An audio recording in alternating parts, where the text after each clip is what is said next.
We begin in Acts 9 with the sentence, "Meanwhile, Saul was still breathing out murderous threats against the disciples." This is the journey that Saul was on. He was persecuting followers of Jesus, people who followed the way of Jesus. Now, this is the story of how he comes to know him. So we see in Acts 9, he's on a journey with other people who are persecuting followers of Jesus, and God decides to intervene. The Lord blinds him. Saul sees a bright light. The Lord blinds him and tells him, "Saul, why are you persecuting me?" And Saul says, "Who is this?" The Lord gives him very clear instructions. You are to go and you are to wait for a man named Ananias to come and to pray for you and to heal you. So Saul, not having many other options and just having had a radical encounter with the Lord, listens and he goes. Now then we see the Lord's interaction with Ananias. He goes to Ananias, who is a follower, and it gives him a vision and he tells him, "Go and pray for Saul." Here's where he is. Now, Ananias is reasonably so a bit apprehensive. Saul is targeting the very person, the very people group that Ananias is a part of.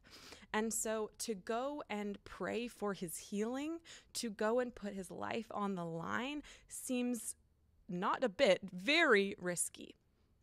But the Lord says, "This man is my chosen instrument to proclaim the word of the Lord to the Gentiles." He lists different people groups. He says, "This man is my chosen instrument."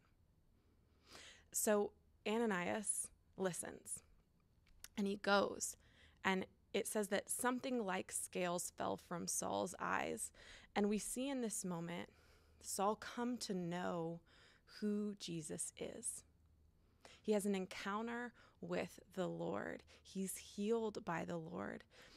And he has no other option but to move forward in the knowledge of who God is now to him.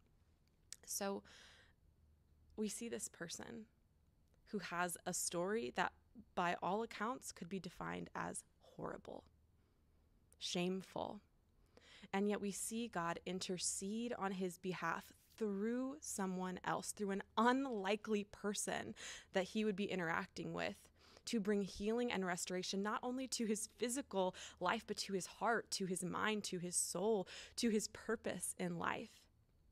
And so my question for us today is, where might you be doubting yourself or doubting someone else and God's ability to work in your life based on your story, based on your past, based on your history?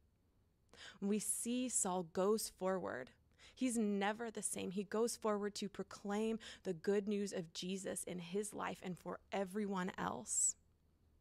Where could that be true for us too if we were open?